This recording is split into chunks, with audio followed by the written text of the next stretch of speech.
I think Pastor Kevin from Eastside and a bunch of people from the congregation saw a need to help in the community some way, and with the lack of opportunities for youth, they decided to try and look to see if there was some kind of a building they could purchase to be able to provide that for youth. And I know that there's a committee that went around looking at different buildings and trying to get one to purchase, and they ended up buying Dooley's pool hall here. That was kind of the start of it. I know that the Innovation Credit Union was on board as well, and I think Pastor Kevin made a presentation to them, and we got $25,000 a year for the first 2 years to do that, to help us get on our way.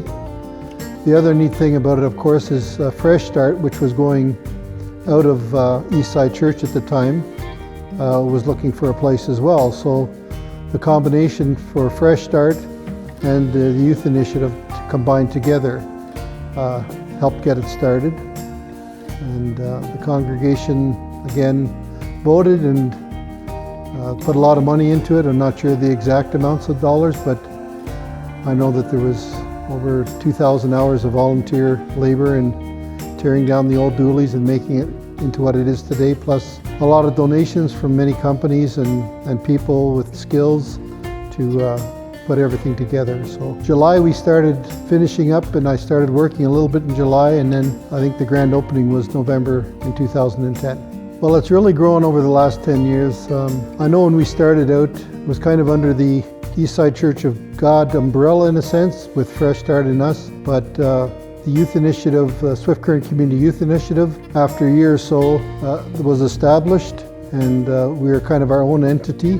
From there, it expanded, and to the point where Fresh Start was growing and the Youth Initiative was growing, so Fresh Start purchased a different building so that they could expand, and that allowed us to expand here as well. I know when we first started out, we had a program committee and a steering committee made up from the United Way and the Salvation Army, the schools, different people within the community to kind of help us steer us in a direction that they felt was probably most effective for us as a community to do with our youth. And so we started opening up after schools, and then Fridays, and we did one night a weekend, and eventually expanded to 2 nights. I remember the first Friday night we opened, I think we had 40 or 45 kids. And again, of course, over the years it's grown to up to 250 kids on a weekend that they will have. I guess some other changes, the progressions that I've seen, the meals, we have meals every Wednesday and Thursday, free guitar lessons for kids, free tutoring, and that's continued to grow and expand, where we were actually helping in the community as well with meals during this COVID time. I think up to 80 or 90 meals a day for 5 days a week. Yeah, so they're probably some of the bigger changes that I've seen. Initially, it was my wife, Dawn, and I that kind of were hired. I was hired and my wife volunteered.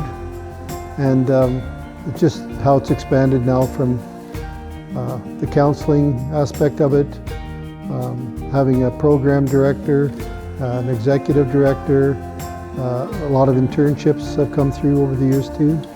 So it's been really neat to see how it's grown.